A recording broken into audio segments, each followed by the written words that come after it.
Hi friends, welcome back to our channel. So ఈరోజు మన topic వచ్చేసరికి మాస్ జాతర మూవీ కంప్లీట్ డీటెయిల్స్ మావా. సో మీరు ఇప్పటిదాకా మూవీ చూసుండరు అని చెప్పేసి అని అయితే అనుకోను, ఎందుకంటే ఆల్మోస్ట్ అందరూ కవర్ చేసే ఉంటారు. ఇది సెకండ్ వీక్ కూడా స్టార్ట్ అయింది కాబట్టి. సో మీరు ఎవరైనా సరే ఛానల్ కొత్తగా వచ్చింటే ప్లీజ్ సబ్స్క్రైబ్ చేసుకుని బెల్ ఐకాన్ ఆన్లో పెట్టుకోండి.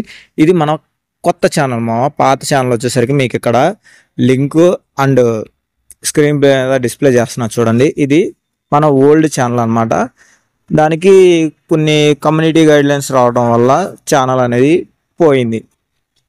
నేను చేసింది పెద్దగా ఏం లేదు, కాకపోతే SSMB 29 మూవీ గురించి ఒక చిన్న అప్డేట్ ఇచ్చేసి ఒక క్లిప్ వాడాను అనమాట.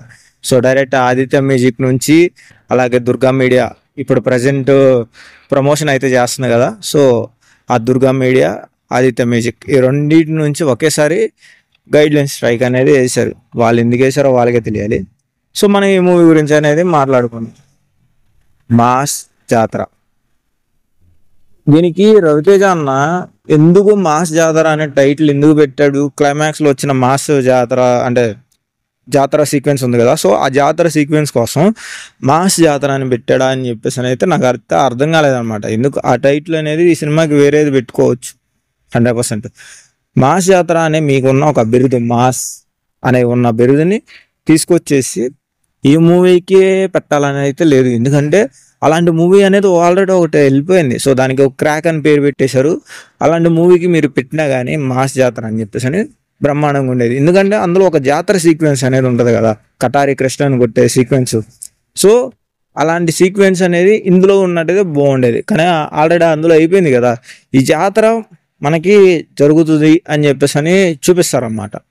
మనకి ఇక్కడ 3 days జరుగుతుంది అన్నట్టు చూపిస్తారు. కానీ ఆ జాతర వైబ్ అనేది మనకి ఆడ కనిపించదు. సో ఇందులో వచ్చేసరికి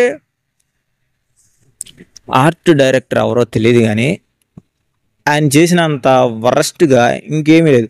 జాతర సీక్వెన్స్కి బ్యాక్గ్రౌండ్లో ఉన్న ఆర్ట్ కానీ మనకి ఆ ఆర్ట్ని బట్టే కదా సెటప్ చేసుకునేది ఎవరన్నా కానీ. అలాగే మనకి ట్రైన్ డిజైనింగ్ అనేది ఒకటి ఉంటుంది. మీకు అబ్జర్వ్ చేస్తూ ఉంటే ఇంజిన్ కానీ మళ్ళీ మన బోగీస్ ఉంటాయి కదా, సో ఈ బోగీస్ కానీ చాలా జాయింట్గా అయితే ఉంటాయి అన్నమాట. మీరు చాలా వాటికి అబ్జర్వ్ చేయండి. లేదనుకుంటే ఒకటి పెద్దగా ఉంటుంది, ఒకటి చిన్నగా ఉంటుంది. ఇది కూడా చూడండి. ఇదేంటంటే ఆర్టిఫిషియల్గా వేసినట్టు సెటప్ వేసినట్టు అయితే మనకి చాలా చాలా క్లియర్ కట్గా అయితే అర్థమైపోతుంది. అలాగే గూడ్స్ సంబంధించింది కూడా మనకి ఇంటర్వెల్ సీక్వెన్స్ ఉంది కదా, గంజాయి పట్టుకుంటాడు, గంజాయి పట్టుకున్నాడు, ఆ సంబంధించింది కూడా చాలా ఆర్టిఫిషియల్గానే అనిపించింది మనకి. రవితేజ అన్న ట్రైన్ ఆపండి అని చెప్పేసి అని అన్నప్పుడు ట్రైన్ ఆగుతుంది కదా, ఆగిన తర్వాత వెళ్ళిపోతాడు. ఫస్ట్ బోగి ఆల్రెడీ చెక్ చేశాడు కదా, మళ్ళీ ఫస్ట్ బోగిలోనే మనకి గంజాయి దొరికినట్టు చూపిస్తాడు. అది డైరెక్టర్ ఎలా కంటిన్యూషన్ షాట్ అనేది ఎలా మిస్ అయిపోయాడో నాకైతే అర్థం కాలేదు. కంటిన్యూషన్ షాట్లో మనకి చూడాల్సింది చిన్న చిన్న డీటెయిల్స్, మైక్రో డీటెయిల్స్. షర్ట్ అదే కలర్ వేసుకున్నాడా లేదా, మనకి ఈ సీన్ దగ్గర ఆగిపోయింది, సో ఈ సీన్ దగ్గర మనకి ఖచ్చితంగా స్టార్ట్ అవ్వాలి అని ఉంటుంది. కొన్ని మైక్రో డీటెయిల్స్ అనేవి చాలా పర్టికులర్గా ఉంటాయి. ఆ పర్టికులర్ డీటెయిల్స్ అనేవి అబ్జర్వ్ చేసిన తర్వాతే మనకి కంటిన్యూషన్ షాట్ అనేది వెళ్ళిపోవాలి. అలా కాకుండా మనకి షాట్ అనేది మిక్స్డ్ షాట్ అనేది అయిపోతుంది. మనకి రవితేజ అన్న ఆల్రెడీ ఫస్ట్ దాటేసి వెళ్ళిపోతాడు, ఫస్ట్ బోగిని దాటేస్తాడు గోడౌన్కి సంబంధించింది. సో దాన్ని దాటిన తర్వాత గూడ్స్ బండి ఉంటుంది కదా, దాన్ని ఫస్ట్ బోగి దాటేసి రెండో బోగి కాడికి వస్తాడు. రెండో బోగి కాడికి వచ్చిన తర్వాత అన్న లక్ష్మణ్ గారు అన్న అని చెప్పేసి అని అన్నప్పుడు మళ్ళీ కొట్టగానే ఫస్ట్ బోగిలో నుంచే గంజాయి పడిపోద్ది. అదేం లాజిక్ నాకైతే అర్థం కాలేదన్నమాట. సో ఇలా చెప్పుకుంటా పోతే చాలా వాటికి మైనస్లు అనేవి ఉన్నాయి. నేను చెప్తున్నా, ఆల్రెడీ ప్రీవియస్ వీడియోలో చెప్పా, ఈ వీడియోలో చెప్తున్నా. నేను పర్టికులర్గా రవితేజ అన్న ఫ్యాన్, బిగ్ ఫ్యాన్. ఎందుకంటే దానికి కూడా ఎక్స్ప్లెనేషన్ అనేది ఇచ్చాను అనమాట. మనం అలా ఉండాలనుకుంటాం, అలా ఉండలేక సో ఆయనకి ఫ్యాన్స్ అయిపోతాం అని చెప్పేసి అని. అలా ఇప్పుడు ఇందులో వచ్చేసరికి ఇంకా శ్రీలీల గారి క్యారెక్టరైజేషన్. ఈ క్యారెక్టరైజేషన్ ఒక CEO క్యారెక్టరైజేషన్ కాదు, మీరు ఒక టీచర్ క్యారెక్టరైజేషన్ అని చెప్పేసి అని చూపించారు. బాగుంది, అంతవరకు బాగుంది. తర్వాత వచ్చేసరికి మా చెల్లిని వాళ్ళ అక్కని కాపాడుకోవటం కోసం ఎవరికి తెలియకుండా గంజాయి అమ్ముకొని అది కూడా పిల్లగాడి చేత. మనకి బేసిక్ సెన్స్ అనేది ఒకటి ఉంది చిన్నపిల్లల చేత, అంటే 21 ఇయర్స్ పైన ఉన్న వాళ్ళకి మాత్రమే మందు కానీ సిగరెట్ కానీ ఉంటుంది. కానీ అది బయట సొసైటీలో ఎక్కడ ఉండదు అనుకోండి. కానీ మీరు సినిమాలో అన్నా పాటించాలి కదా. చిన్నపిల్లల్ని గంజాయి అమ్మిస్తుంది, చిన్నపిల్లల చేత గంజాయి అమ్మిచ్చేసి సీను అలా ఒక 3 లక్షలు గ్యాదర్ చేసుకుంటారు. మేము సుఫారీ మాట్లాడుకున్నాం ఎవరు శివుడిని చంపడానికి. శివుడు అంటే మీకు తెలిసే ఉంటుంది కదా, మన నవీన్ చంద్ర.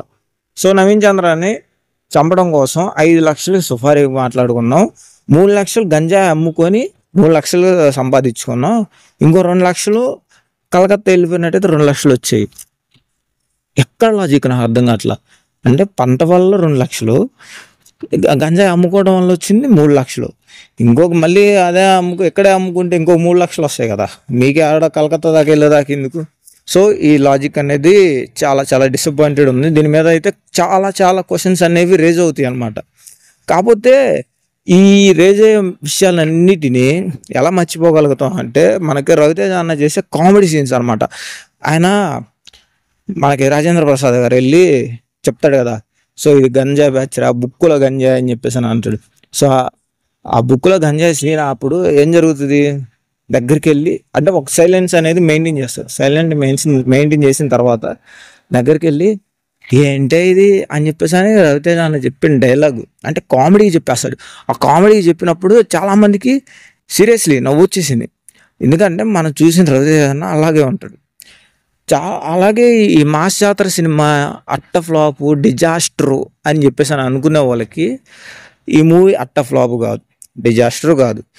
ఇది వచ్చేసరికి జస్ట్ యావరేజ్ అంతే.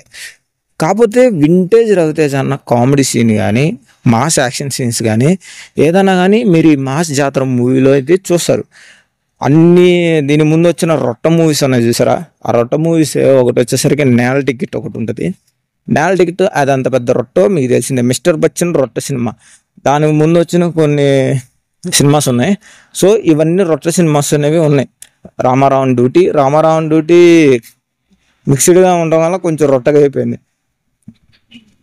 సో ఆయన ఓన్ ప్రొడక్షన్లో కూడా కొన్ని మిస్టేక్స్ అయితే చేసుకున్నాడు. అలా కాకుండా ఈ మూవీ ఆ మూవీస్తో కలుపుకుంటే ఈ మూవీ అనేది more than better. So okay, clarity అయితే అర్థమైపోతుందా? ఎందుకంటే కామెడీకి కామెడీ ఉంది, అంటే కొన్ని కామెడీ సీన్స్ అనేవి వర్కౌట్ అవుతాయి పక్కా. వాటిని మీరు లాఫింగ్ అనేది చాలా చాలా ఎంజాయ్ చేస్తారు, కామెడీగా బీభత్సంగా ఉంటుంది. హాల్ మొత్తం ఒక్కసారిగా నవ్వుకునే సీన్లు అనేవి చాలా వస్తాయి. రాజేంద్ర ప్రసాద్ గారిది లాస్ట్ మూమెంట్ ఉండదు చూసారా.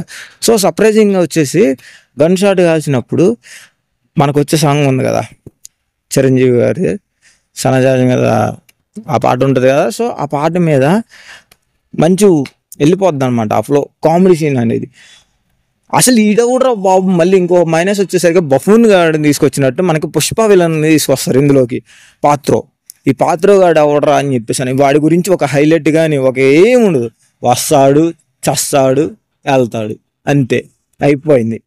నవీన్ చంద్ర కన్నా కొన్ని సీన్స్ అనేవి మంచిగా పడతాయి, కానీ ఆ పాత్ర క్యారెక్టర్ చేసిన పుష్ప విలన్కి మాత్రం ఒరే నాయన నన్ను చంపడానికి ఎందుకురా మీరు అనుకుంటాడు. ఇలాంటి రోల్స్ చేయటం వల్ల ఆయనకి ఫ్యూచర్లో మంచి రోల్స్ రావాల్సిన్నా కానీ రావు, డిసప్పాయింటెడ్ అయితే. ఎందుకంటే కంప్లీట్గా మనకి పుష్ప 2లో ఆ జాతర సీక్వెన్స్లో చేసే విధానం కానీ ఏదైనా కానీ అలాగే క్లైమాక్స్ కానీ మైండ్ బ్లోయింగ్ చేశాడు. సో అలాగే తర్వాత ఇంకొక మూవీ అనేది వచ్చింది, మీరు చూసారో లేదో తెలియదు కానీ మొగల్ రేకులు ఫ్రేమ్ సాగర్ తీశారు కదా. సో ద 100 అని, ద 100లో స్టైలిష్ విలన్గా అయితే కనిపించాడు అనమాట. సాఫ్ట్వేర్కి సంబంధించింది ఆ విలన్ ఎలా ఉంటాడో సో అది చూపించాడు. అలాగే ఇంకో మూవీ ఏదో ఉంది సంథింగ్, ఆ మూవీలో కూడా మంచి యాక్టింగ్ అనేది పడింది. సో అట్లాంటి రోల్స్ చేసుకున్న అతనికి ఇందులో వచ్చేసి వస్తాడు చస్తాడు వెళ్తాడు, ఇది మాత్రం పక్కా జరిగింది. ఎందుకంటే మనకి ఇలాంటి రోల్స్ మనకు అవసరం లేదు. చెప్పాల్సింది మనకి కటారి కృష్ణ కూడా ఉంటాడు ఇందులో.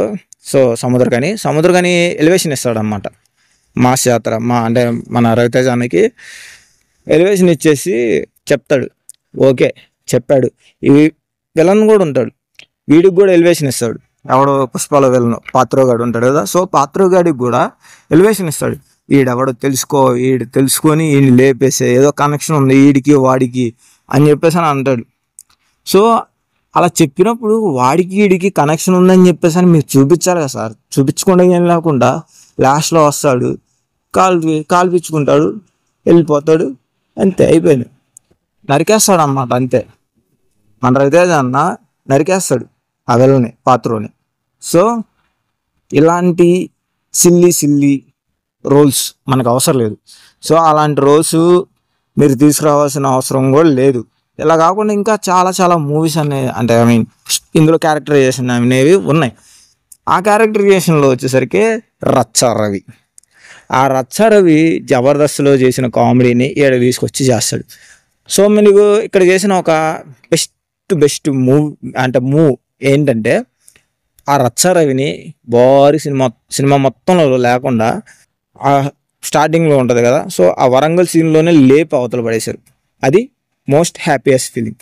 సో అలాగే ఇందులోనే కొంతమంది గుట్కా బ్యాచ్ ఉంటుంది.